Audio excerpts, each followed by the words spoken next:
پیارے بھائیوں اور بہنوں، السلام علیکم ورحمۃ اللہ وبرکاتہ۔ آج دوسرے پارے سے متعلق چند باتیں آپ کے سامنے رکھنی ہیں۔ دوسرا پارہ جسے ہم اور آپ لوگ عام طور پر کہتے ہیں سیقول کا پارہ، ہمارے ہند و پاک میں سیقول کا پارہ، اس لیے کہ اس کی ابتدا ہوتی ہے سیقول السفہاء من الناس ما ولاہم عن قبلتہم التی۔ ان قریب وہ لوگ جو بے وقوف ہیں وہ کہیں گے کہ آخر مسلمانوں کو وہ جو ان کا پہلا قبلہ تھا اس سے ہٹ کر کے یا اس سے بدل کر کے دوسرے قبلے کی طرف جانے کی ضرورت کیوں پیش آئی۔ یہ اسلوب یہ بتا رہا ہے کہ یہاں پر اچھی طریقے سے آپ جانتے ہیں کہ اسلوب یہ بتا رہا ہے کہ یہاں اللہ تبارک و تعالی کسی اعتراض پر یا احکام شرعیہ کی، احکام الہیہ کی پابندی نہ کرنے والوں کی کسی بات پر سرزنش کر رہا ہے۔ اصل میں اس پارے میں دیکھیں تو اس کا پہلا اور دوسرا صفحہ تقریباً تحویل قبلہ سے متعلق ہے۔ تحویل قبلہ یعنی اصل یہ ہے کہ نبی کریم صلی اللہ علیہ وسلم جب مکہ مکرمہ میں تھے تو اگر نماز پڑھنی ہوتی تھی تو آپ صلی اللہ علیہ وسلم مقام ابراہیم کے قریب کھڑے ہوتے تھے اور خانہ کعبہ کا رخ کرتے تھے، اور اس طریقے سے آپ کا رخ بیت المقدس کی طرف بھی ہوتا تھا۔ خانہ کعبہ آپ صلی اللہ علیہ وسلم کی آمد سے پہلے بنو اسرائیل کے جو نبی آئے ہیں ان کا قبلہ بیت المقدس رہا ہے، تو نبیوں کی اتباع میں اللہ کے رسول صلی اللہ علیہ وسلم بھی ایسے ہی کیا کرتے تھے۔ تو ہوتا یہ تھا کہ خانہ کعبہ بھی آپ کے سامنے رہتا تھا اور بیت المقدس بھی، لیکن جب آپ مدینہ منورہ تشریف لے آئے تو ظاہر بات ہے خواہ اللہ تبارک و تعالیٰ کے حکم سے ہو یا ابھی اللہ تبارک و تعالیٰ کا کوئی حکم چونکہ صراحتاً نازل نہیں ہوا تھا، اس لیے آپ صلی اللہ علیہ وسلم سیدھے آپ بیت المقدس کی طرف رخ کر کے نماز پڑھنے لگے۔ لیکن آپ کی یہ خواہش تھی، یہ معاملہ تقریباً 16 یا 17 مہینہ رہا ہے، جیسا کہ صحیح بخاری اور صحیح مسلم وغیرہ میں حضرت براء ابن عازب کی روایت بڑی صراحت کے ساتھ ہے۔ تو آپ صلی اللہ علیہ وسلم بیت المقدس طرف رخ کر کے نماز تو پڑھتے تھے، لیکن آپ کی مکمل خواہش ہوتی تھی کہ کاش کہ آپ کا رخ قبلہ ابراہیمی یا خانہ کعبہ کی طرف کر دیا جائے تو بڑا ہی بہتر ہوتا۔ تو چنانچہ نبی کریم صلی اللہ علیہ وسلم کی اس خواہش پر اللہ تبارک و تعالیٰ نے ایک بار، جب کہ آپ صلی اللہ علیہ وسلم ظہر کی نماز پڑھ رہے تھے عصر کی نماز سے پہلے، تو آپ صلی اللہ علیہ وسلم کو یہ حکم ہو گیا کہ قبلہ آپ اپنا بدل لیجئے اور اپنا رخ خانہ کعبہ کی طرف کر لیجئے۔ یہ صورتحال پیش آنی تھی کہ مدینہ منورہ کے یہود اور وہ لوگ جو ظاہر مسلمان تو ہوئے تھے لیکن ان کے ایمان میں کسی قسم کی کمزوری تھی، وہ اعتراض کرنا شروع کر دیے۔ اسی بات کا ذکر اور انہی امور کا ذکر اللہ تبارک و تعالیٰ نے اس صفحے یعنی دوسرے پارہ کے پہلے یا دوسرے صفحے میں کیا ہے، اور وہاں پر کئی چیزیں بیان ہوئی ہیں۔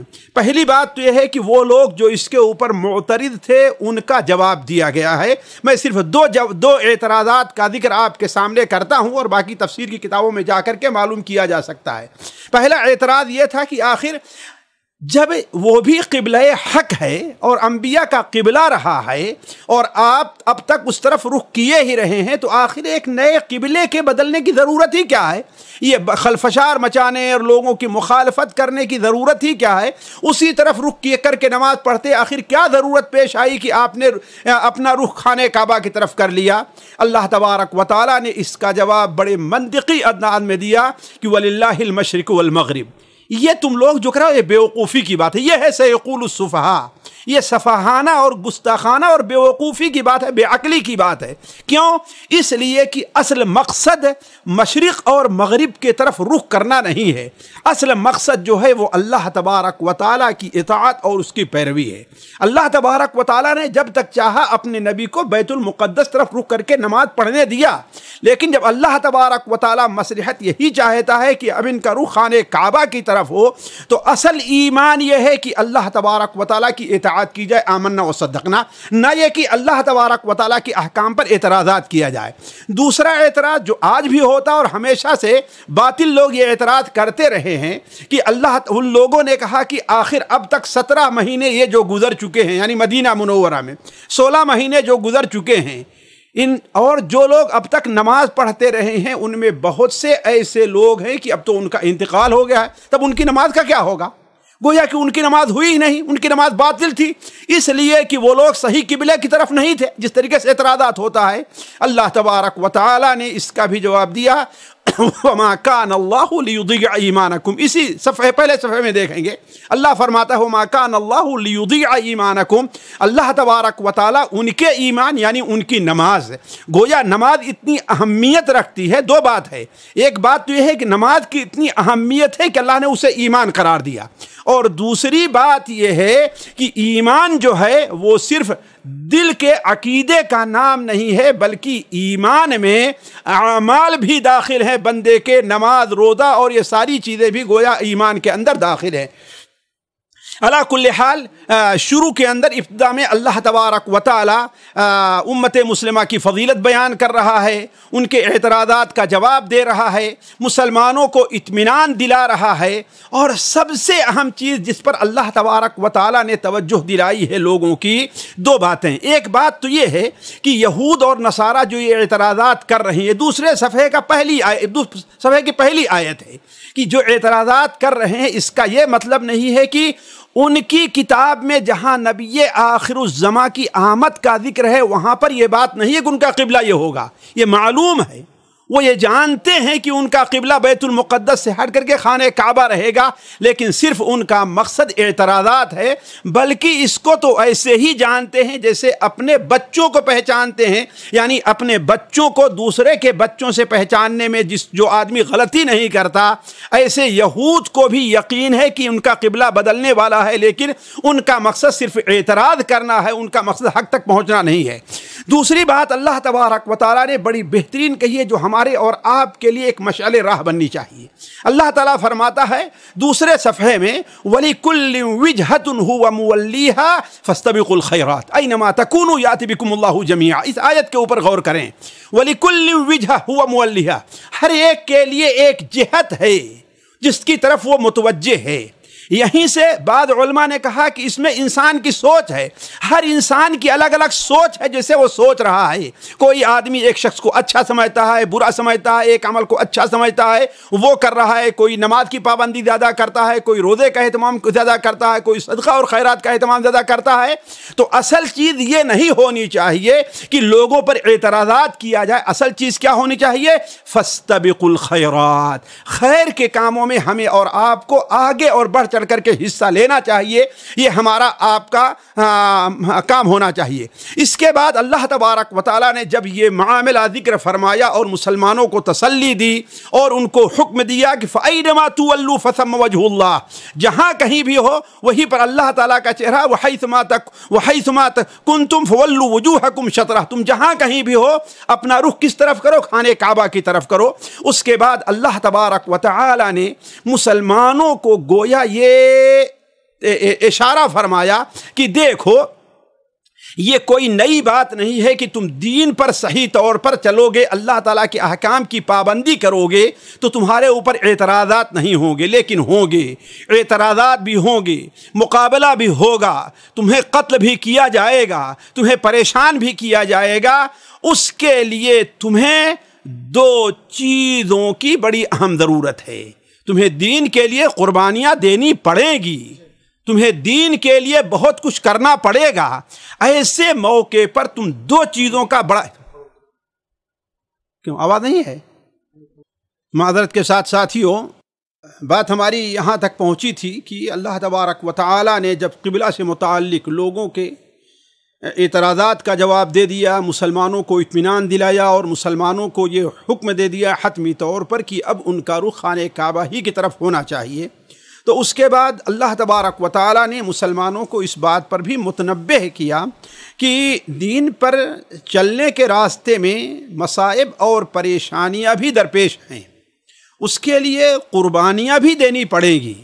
البتہ ان قربانیوں سے نپٹنے کے لیے، ان مصائب اور پریشانیوں کو اپنے اوپر سے ہلکا کرنے کے لیے تمہیں دو چیز کی ضرورت ہے جس کا خصوصی اہتمام کرو۔ ایک چیز کیا ہے؟ نماز ہے، اور ایک صبر ہے۔ یا ایھا الذین آمنوا استعینوا بالصبر والصلاۃ ان اللہ مع الصابرین۔ اے ایمان والو، تم اللہ تبارک و تعالی کی استعانت، مدد طلب کرو۔ کس کے ذریعے؟ صبر کر کے اور نماز پڑھ کر کے۔ صبر اور نماز، گویا نماز شکر کا سب سے بڑا بہترین مظہر ہے، تو صبر اور شکر کے ذریعے۔ کیوں؟ اس لیے کہ اللہ تبارک و تعالی کے راستے میں آزمائش ضرور آتی ہے، اور جو شخص ان دو چیزوں کا اہتمام نہیں کرے گا، یعنی صبر اور شکر کا صبر اور نماز کا سہارا نہیں لے گا، وہ اللہ تعالیٰ کے راستے میں قربانیاں بھی نہیں دے پائے گا۔ اور اس کے بعد اللہ تبارک و تعالیٰ نے بڑے واضح طور پر اشارہ فرمایا، وَلَنَبْلُوَنَّكُمْ بِشَيْءٍ مِّنَ الْخَوْفِ وَالْجُوعِ وَنَقْصٍ مِّنَ الْأَمْوَالِ وَالْأَنفُسِ وَالثَّمَرَاتِ۔ جیسا کہ یہ آیات آپ لوگ بار بار پڑھتے ہیں کہ اللہ تعالیٰ بڑے تاکیدی انداز میں قسم کھا کے بیان فرما رہا ہے کہ ہم تمہیں ضرور بھی ضرور آزمائیں گے، خوف کے ذریعے، بھوک کے ذریعے، پھل میں کمی کے ذریعے، افراد میں کمی کے ذریعے، یہ ہم تمہیں آزماتے رہیں گے۔ اور اس کے لیے سب سے بہتر یہ ہے کہ انسان صبر اور شکر کا سہارا لے۔ یہ احکام تقریباً جو ہیں، یہ چیزیں تقریباً 3 یا 4 صفحہ تک چلتی رہیں۔ پھر چوتھے صفحے سے یعنی تقریباً 80 آیات تک اللہ تبارک و تعالیٰ نے اسلام سے متعلق جو احکام ہیں ان کا ذکر کیا ہے۔ ایک جگہ اسلامی احکام جو عقائد سے متعلق ہوں، فقہ سے متعلق ہوں، بسا اوقات بعد معاشرتی اور اجتماعی معاملات ہوں، ان کا ذکر تفصیل سے اس کے علاوہ کہیں اور نہیں ہے۔ اللہ تبارک و تعالیٰ نے، چنانچہ اللہ تعالیٰ نے 163 آیت سے لے کر کے 171 بلکہ 176 تک مختلف انداز میں اللہ تعالیٰ نے توحید کا بیان کیا ہے، اور مشرکین کی بڑی عقلی اور نقلی طور پر اللہ تعالیٰ نے تردید کی ہے۔ بلکہ ایک جگہ اللہ تعالیٰ ارشاد ہوتا ہے، وَمَثَلُ الَّذِينَ كَفَرُوا كَمَثَلِ الَّذِي يَنْعِقُ مَا لَا يَسْمَعُ إِلَّا دُعَاءً وَنِدَاءً۔ جن لوگوں نے کفر کیا ان کی مثال کیا ہے؟ جیسا کہ بکری اور بھیڑ کو ایک شخص آواز دیتا ہے، ان بکریوں اور بھیڑوں کو یہ پتہ نہیں کس لیے آواز دے رہا ہے، کہاں ہمیں لے کر کے جائے گا۔ اسی طریقے سے کافر لوگ باطل معبودوں کے پیچھے پڑے ہوئے ہیں، وہ کہاں انہیں گمراہی میں لے کر کے جائیں گے ان کی خبر نہیں رہتی ہے۔ لیکن اس کے درمیان مسلمانوں کو ساتھیوں اس توحید کے بعد ایک بڑی اہم چیز پر اللہ نے تنبیہ کی ہے جس پر خصوصی توجہ دینی چاہیے۔ وہ یہ کیا ہے؟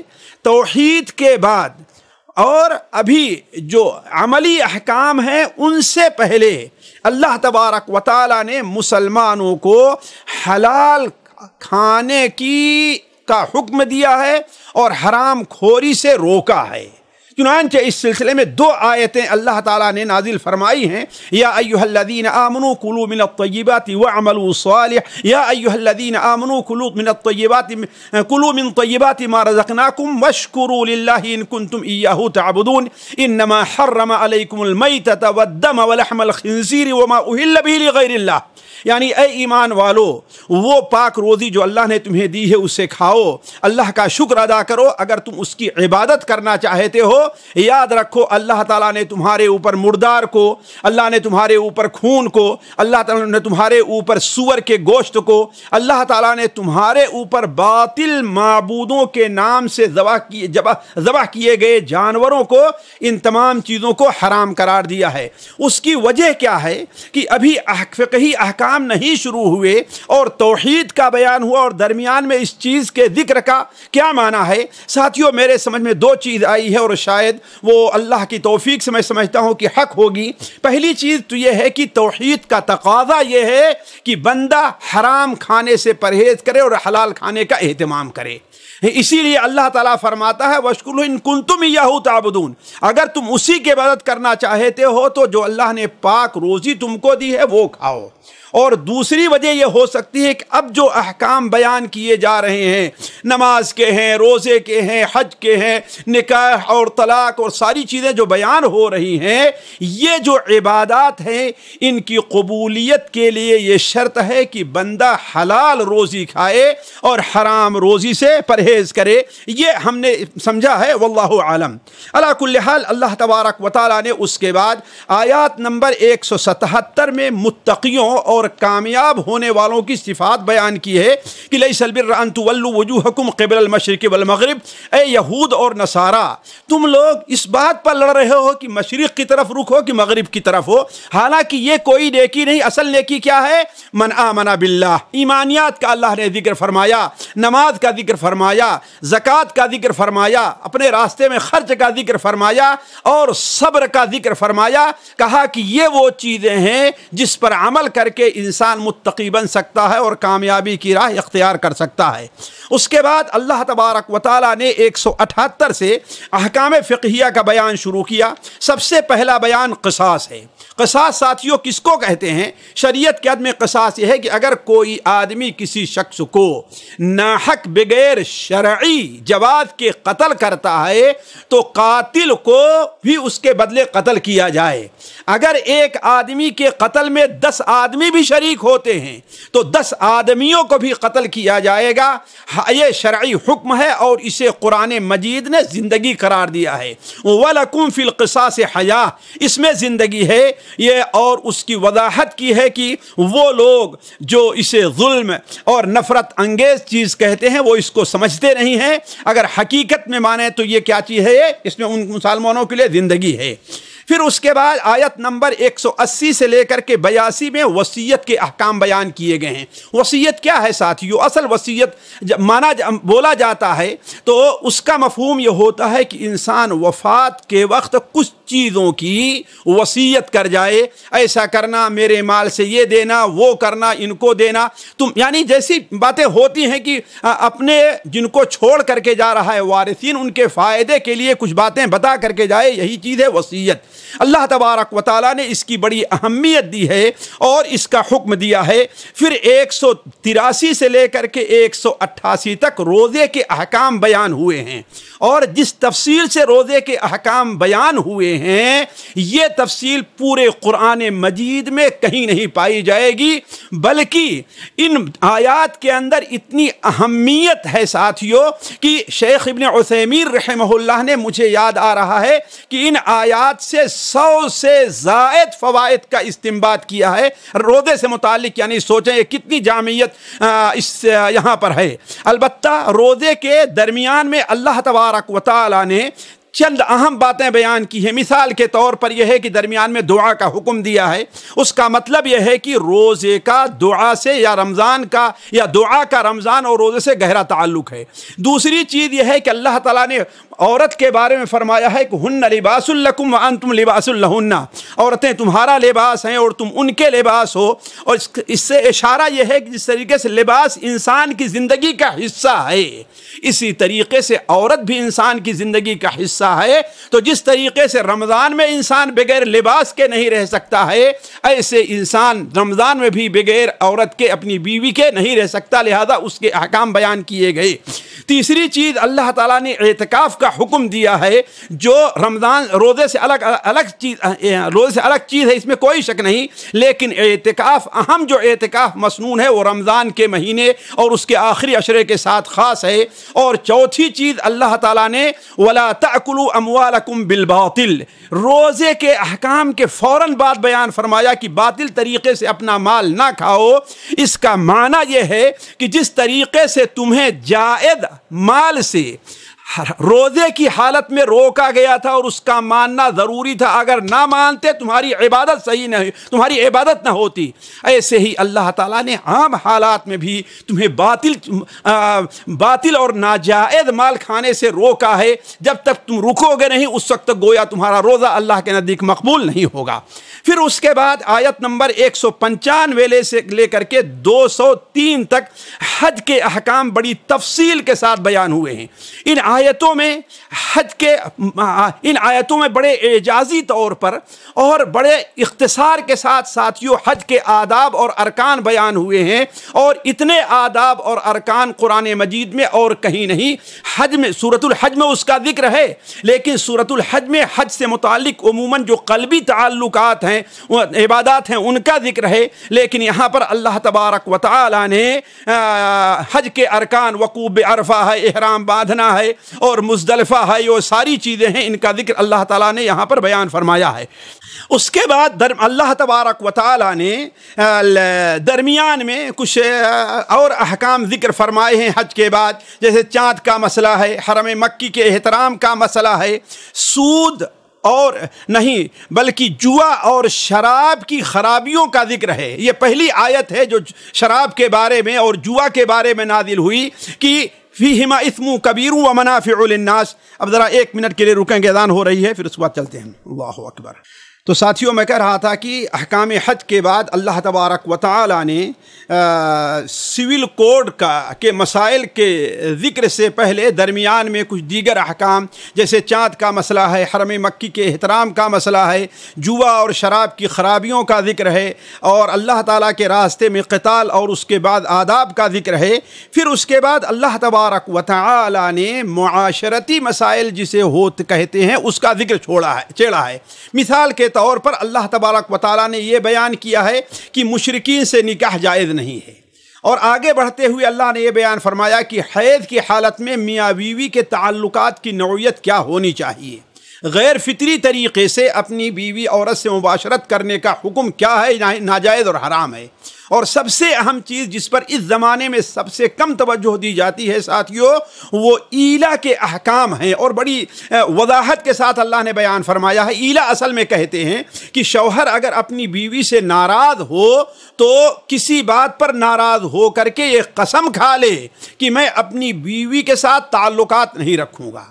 اگر یہ قسم کھا لیتا ہے تو ظاہر بات ہے اس کے حدود کیا ہیں۔ زمانے جاہلیت میں عورتوں کو تنگ کیا جاتا تھا، شریعت نے اس فطری جذبے کی قدر تو کی ہے کہ انسان غصے میں کبھی آتا ہے اور جدائی اختیار کرنا چاہتا ہے، لیکن اس کے لیے شریعت نے حد رکھی۔ چنانچہ اللہ تعالیٰ فرماتا ہے للذین یؤلون من نسائہم تربص 4 اشہر، جو لوگ اپنی عورتوں سے جدائی کی قسم کھاتے ہیں انہیں 4 مہینے کا انتظار ہے۔ فإن فاؤوا، اگر دوبارہ لوٹتے ہیں اللہ تبارک اپنی بیوی کی طرف تو اللہ معاف کرنے والا اور رحم کرنے والا ہے، اور اگر طلاق کا ارادہ کرتے ہیں تو یاد رکھیں اللہ تعالیٰ سننے والا اور جاننے والا ہے۔ گویا کسی بھی شوہر کو یہ حق نہیں ہے کہ ناراض ہو کر اپنی بیوی سے 4 مہینے سے زیادہ قطع تعلق رکھے۔ مسلمان اس کو بھولا ہوا ہے آج، کسی بھی شوہر کو۔ اللہ فرماتا ہے للذین یؤلون من نسائہم تربص 4 اشہر، بلکہ اگر اس سے زیادہ ہوتا ہے تو حاکم وقت کو یہ اختیار ہوگا کہ اسے مجبور کرے، یا تو اپنی بیوی کے ساتھ بھلائی کے ساتھ تعلق رکھے یا تو پھر اسے طلاق دے۔ اس کے بعد اللہ تبارک و تعالیٰ نے طلاق کے مسائل کو چھیڑا ہے اور اس کی مختلف نوعیات بیان کی ہیں۔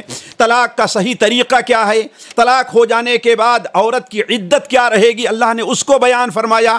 اسی طریقے سے اللہ تبارک و تعالیٰ نے اس طلاق کے احکام کے دوران میں عورتوں کے اوپر ظلم کرنے اور عورتوں کے ساتھ زیادتی کرنے کی قطعاً اللہ تعالیٰ نے اجازت نہیں دی، بلکہ بڑی تاکید کی ہے کہ مردوں کو اس کا لحاظ رکھنا چاہیے۔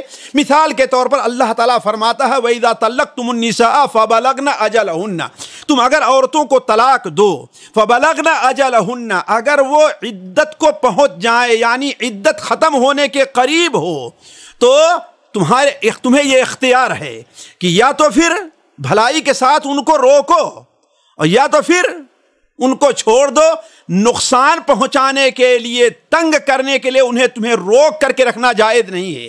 اسی طریقے سے آگے اللہ تعالیٰ فرماتا ہے وَإِذَا طَلَّقْتُمُ النِّسَاءَ فَبَلَغْنَ أَجَلَهُنَّ، اگر عورتوں کو تم طلاق دے دو اور ان کی عدت ختم ہو جائے، پھر اگر ان کے شوہر ان سے نکاح کرنا چاہتے ہیں تو عورت کے ولی کو یہ جائز نہیں ہے کہ اس میں رکاوٹ ڈالے. اور بڑی خوبی یہ ہے ساتھیو یہ اسلام کی کہ ان تمام معاملات میں اللہ تعالیٰ نے مسلمانوں کو تقوی اختیار کرنے اور آخرت کو دھیان میں رکھنے کا حکم دیا ہے. آپ پوری آیتیں پڑھ لے جائیے، آپ کو جگہ جگہ یہ ملے گا. اسی لیے ان آیات کو دیکھیں، ان آیات کا خاتمہ سمیع علیم پر ہے، بصیر کے اوپر ہے، عزیز الحکیم کے اوپر ہے. یعنی یہ تمام چیزیں ہیں جو گویا اللہ تعالیٰ کی طرف سے دھمکی ہے کہ اللہ سب کچھ دیکھنے والا، جاننے والا ہے، عزیز ہے، قادر ہے. اللہ تبارک و تعالیٰ حکیم ہے، تمہاری اس بات پر، ان باتوں پر گرفت کرے گا. پھر اس کے بعد اللہ تبارک و تعالیٰ نے رضاعت کے احکام ایک طویل آیت نازل فرمائی ہے. اگر اس پر غور کیا جائے تو رضاعت کے اکثر مسائل اس میں آ گئے ہیں. مثال کے طور پر پہلا اس آیت سے والوالدات یرضعن اولادہن حولین کاملین، یہ 233 نمبر آیت ہے. آخر تک پڑھتے جائیے اور سوچئے تو اللہ تبارک و تعالی اولاً والدہ پر بچے کے دودھ پلانا واجب قرار دیتا ہے. دوسری چیز، رضا کی مدت اللہ تعالیٰ نے رضاعت کی یعنی 2 سال رکھی ہے. تیسری چیز، حسب ضرورت اس میں کمی کی جا سکتی ہے، اس میں کمی کی جا سکتی ہے. اسی طریقے سے رضاعت کا خرچہ والد یا ولی کے اوپر ہے. مدت رضاعت میں عورت کا بھی خرچہ کس کے اوپر ہے؟ والد اور ولی کے اوپر ہے. اس قسم کی کئی چیزیں اللہ تبارک و تعالی نے بیان فرمائی ہیں. اسی طریقے سے وفات کی بھی عدت بیان فرمائی ہے ان آیات میں. ان آیات میں مہر کا بھی حکم دیا ہے. اگر انسان شادی کرتا ہے مہر متعین کرتا ہے اور کبھی مہر متعین نہیں کرتا، دونوں صورتوں کو ذکر کیا ہے. کبھی طلاق دیتا ہے تو کبھی دخول سے پہلے طلاق دیتا ہے، یعنی میاں بیوی کے تعلق قائم ہونے سے پہلے دیتا ہے اور کبھی قائم ہونے کے بعد دیتا ہے. ہر صورت میں مہر کی کیا حیثیت ہے اللہ تبارک و تعالیٰ نے اسے واضح کیا ہے. آخر میں ساتھیو اس پارے کے آخر میں اللہ تعالیٰ نے 2 قصے بیان کیے ہیں جو اس امت کے لیے باعث عبرت ہیں. پہلا قصہ ہے کہ الم تر الی الذین خرجوا من دیارہم وہم الوف حذر الموت، یعنی ہزاروں کی تعداد میں کچھ لوگ تھے، کسی علاقے میں بیماری پھیلی بنو اسرائیل کے، تو وہ لوگ موت کے ڈر سے بھاگے تو اللہ تبارک و تعالیٰ نے ان میں سے سب کو ہلاک کر دیا. پھر ایک نبی کا ان کے اوپر سے گزر ہوا تو اللہ تبارک و تعالیٰ نے ان نبی کی دعا سے ان کو دوبارہ زندہ کیا. اس سے اشارہ یہ کرنا تھا کہ اللہ کی تقدیر سے بھاگ کر کے انسان نہیں جا سکتا. اور آگے فوراً حکم دیا کہ تمہیں قتال کا حکم ہے، جہاں دشمن تمہارے مقابلے میں ہو ان سے پیٹ پھیر کر کے نہیں بھاگنا چاہیے. دوسرا قصہ طالوت کا ہے، اور قصہ طالوت اور جالوت کا. ساتھیو یہ قصہ بڑا ہی باعث عبرت ہے اور اس میں مسلمانوں کے لیے عموماً اور دعات کے لیے خصوصاً بڑی عبرتیں ہیں. ہوا یہ کہ بنو اسرائیل کے ایک شہر کے اوپر حضرت موسیٰ علیہ السلام بہت زمانے کے بعد کا واقعہ ہے کہ بنو اسرائیل کی شرارت اور ان کی بدماشی کی وجہ سے غیر قوم نے اس کے اوپر حملہ کیا، ان کی زمین کو ہڑپ کر لیا، ان کے جائیداد کو ہڑپ کر لیا، انہیں غلام بنا لیا. تو وہ جب بہت پریشان ہو گئے تو اللہ تعالیٰ کے جو اس وقت نبی تھے، شاید سمول ہیں یا کون ہیں، ان سے درخواست کرتے ہیں کہ آپ اللہ تعالیٰ آپ ہمارا کوئی حاکم، کوئی بادشاہ متعین کر دیجئے. اس لیے کہ وہ نبی بہت بوڑھے ہو چکے تھے، قیادت، فوج کی قیادت کے لائق نہیں تھے. تو ہمارا کوئی حاکم متعین کر دیجئے کہ ہم اس کی قیادت میں ہو کر کے اپنے دشمن سے مقابلہ کریں. اولاً تو نبی نے شبہ ظاہر کیا کہ مجھے ڈر ہے کہ تم لوگ بزدلی دکھاؤ گے، تم لوگ لڑ نہیں سکو گے. لیکن کہا کہ ہم لڑیں گے کیوں نہیں، ہماری جائیداد پر قبضہ ہے، ہمارے بچوں کو نکال دیا گیا ہے، ہمارے اپنے گھروں سے بے گھر کر دیا گیا ہے، ہم ضرور لڑیں گے. لیکن اللہ تبارک و تعالیٰ نے جب نبی کی دعوت دعا پر ان کے لیے طالوت نامی ایک حاکم کو متعین کیا تو سب سے پہلے اس پر معترض ہوئے. لیکن ان کے اعتراضات کا جب مکمل جواب دے دیا گیا اور یہ بتا دیا گیا کہ اس یعنی طالوت کے تمہارے بادشاہ ہونے کی حقانیت یا اللہ کی طرف سے بادشاہ متعین کیے جانے کی سب سے بڑی دلیل یہ ہے کہ سب سے بڑی دلیل یہ ہے کہ تابوت سکینہ آئے گا۔ چنانچہ جب نبی انہیں لے کر کے چلے اور آخر میں قصہ یہ ہے کہ اللہ تبارک و تعالیٰ نے ان کو فتح دی، اور کچھ لوگ تو کامیاب ہوئے اور کچھ لوگ جو ہے راستے ہی میں وہ ہٹ گئے تھے۔ تھوڑی سی جماعت تھی جو کامیاب ہوئے تھے، داؤد علیہ السلام اس میں شریک تھے، اور داؤد علیہ السلام نے اپنے مخالف جو ان کا مخالف تھا یعنی جالوت، اس کو قتل کر دیا۔ اس وقت حضرت داؤد علیہ السلام کو بڑی مقبولیت حاصل ہوئی اور بنو اسرائیل کے بادشاہ وہ بنے ہیں۔ علی کل حال ساتھیوں، یہ قصہ ایک لمبا ہے، میں اس کو تفصیل سے نہیں ذکر کر سکتا، لیکن میں یہ کہنا چاہتا تھا کہ سب سے بڑی بہت بڑا باعث عبرت قصہ ہے۔ ان میں سے چند عبرتوں کی طرف میں اشارہ کرنا چاہتا ہوں۔ پہلی عبرت تو یہ ملنی چاہیے کہ داعی کے لیے صبر اور ثابت قدمی بڑی اہم چیز ہے، اور ثابت قدمی میں کہہ رہا ہوں یعنی صبر ایک دو لمحے کے لیے مستقل برابر انسان صبر کرتا رہے۔ دوسری چیز ذرا قابل غور ہے، جو شخص دنیاوی تکالیف پر صبر نہیں کرتا وہ دینی تکالیف پر بھی صبر نہیں کر سکتا ہے۔ اس لیے کہ جب وہ طالوت نبی موت کو لے کر کے نکلے تو اللہ تعالیٰ نے بطور آزمائش کے ان کے اوپر پیاس کو مسلط کی۔ راستے میں ایک نہر پڑتی تھی، شاید نہر اردن ہے یا کوئی اور نہر ہے، تو اس نبی نے کہا کہ اللہ تعالیٰ نے تمہارا آزمایا ہے، اور اللہ تبارک و تعالیٰ یہ کہہ رہا ہے کہ جو شخص اس ندی سے پانی نہ پیے، ہاں اگر بہت مجبور ہو جائے تو ایک آدھ چلو پانی لے کر کے پی لے، وہی میرے ساتھ جائے گا اور وہی میرے ساتھ وہی کامیاب ہوگا۔ لیکن قوم میں سے اکثر لوگوں نے مخالفت کی، پیٹ بھر کر کے پانی پیا، سیراب ہو کر کے پانی پیا، تو وہ لوگ پیچھا چھوڑ گئے۔ تو کہنے کا مطلب یہ ہے کہ دنیاوی مصائب یعنی پیاس کو نہیں برداشت کر سکے تو دشمن کے مقابلے میں بھی وہ نہیں آ سکے۔ اسی لیے ہمارے نبی صلی اللہ علیہ وسلم نے ارشاد فرمایا، مسند احمد کی روایت ہے، ایاک والتنعم، بہت زیادہ آرام کوشی سے بچو، اس لیے کہ اللہ کے جو نیک بندے ہوتے ہیں وہ بڑے آرام کوش نہیں ہوتے۔ تیسرا فائدہ ساتھیو، جیت اور ہار قلت اور کثرت پر نہیں ہے، یہ جیت اور ہار اللہ تعالیٰ کی طرف سے ہے۔ اسی لیے اللہ فرماتا ہے کم من فیۃ قلیلۃ غلبت فیۃ کثیرۃ باذن اللہ، اور اس پارے کی انتہا ایک فطری قانون پر ہوتی ہے۔ اللہ تعالیٰ بیان فرماتا ہے ولولا دفع اللہ الناس بعضهم ببعض لفسدت الارض، اگر اللہ تبارک و تعالیٰ بعض لوگوں کو بعض لوگوں کے ذریعے دور نہ کرتا تو زمین میں فساد ہو جاتا۔ اس سے ساتھیو اشارہ کس طرف ہے؟ علماء تفسیر نے اس کی دو تفسیر کی ہے۔ ایک تفسیر تو جو اکثر مفسرین نے کی ہے کہ جو لوگ کسی قوم میں رہ کر کے نیک کام کرتے ہیں، نماز پڑھتے ہیں، اللہ کو یاد کرتے ہیں، ان کی برکت سے اللہ تبارک و تعالی ظالموں اور گناہ کرنے والوں پر سے بھی مصیبت کو دور کر دیتا ہے۔ دوسری وجہ تفسیر علماء نے یہ کی ہے کہ اگر ظالم جب کسی قوم کے اوپر مسلط ہوتے ہیں تو اللہ تبارک و تعالی ایک وقت لاتا ہے کہ ان کے ظلم کو توڑنے کے لیے اہل حق کو کھڑا کرتا ہے۔ اگر ایسا نہ ہو، ظالم ہی ظالم اس دنیا کے اوپر قابض رہیں تو ساری دنیا میں فساد مچ جائے گا اور تباہی اور بربادی آ جائے گی۔ تلک آیات اللہ نتلوها علیک بالحق، اس آیت پر اللہ تبارک و تعالی نے اس پارے کا خاتمہ کیا ہے، اور یہیں پر میں اپنی بات بند کرتا ہوں، اللہ تبارک و تعالی سے دعا کرتے ہوئے کہ اللہ تعالی ہمیں اور آپ کو ان کہی باتوں سے مستفید ہونے کی توفیق عطا فرمائے، اور ہمارا اور آپ کا تعلق اللہ تعالی اپنی کتاب مقدس سے جوڑ دے۔ والسلام علیکم ورحمۃ اللہ وبرکاتہ۔ سامعین کرام، ہمارے علمی اور عوامی دروس اور سوال و جواب کی مجلسوں سے آپ خود بھی مستفید ہوں اور اپنے دوست و احباب کے ساتھ بھی شیئر کریں۔ عین ممکن ہے کہ آپ کے شیئر سے کسی کی اصلاح اور آپ کے لیے صدقہ جاریہ بن جائے۔ واٹس ایپ پر اسلامک میسج حاصل کرنے کے لیے نمبر نوٹ فرمائیں: یعقوب عزیز 00966 5089 59707۔ واٹس ایپ سوال جو آپ گروپ میں ایڈ ہونے کے لیے نمبر نوٹ فرمائیں: عبدالسلام عمری 00966 502627 622۔ نمبر بھیجتے ہوئے نام اور پتہ ضرور لکھیں۔ اسی طرح ہمارے یوٹیوب چینل اسلامی دعویٰ کو ضرور سبسکرائب کریں تاکہ ہماری ہر نئی اور اہم ویڈیو کی اطلاع آپ کو فوری حاصل ہو جائے۔ تمام دروس، مقالات اور سوال و جواب سیریز کے لیے ہماری مشہور ویب سائٹ www.islamidawah.com کا مشاہدہ کرتے رہیں۔ السلام علیکم ورحمۃ اللہ وبرکاتہ۔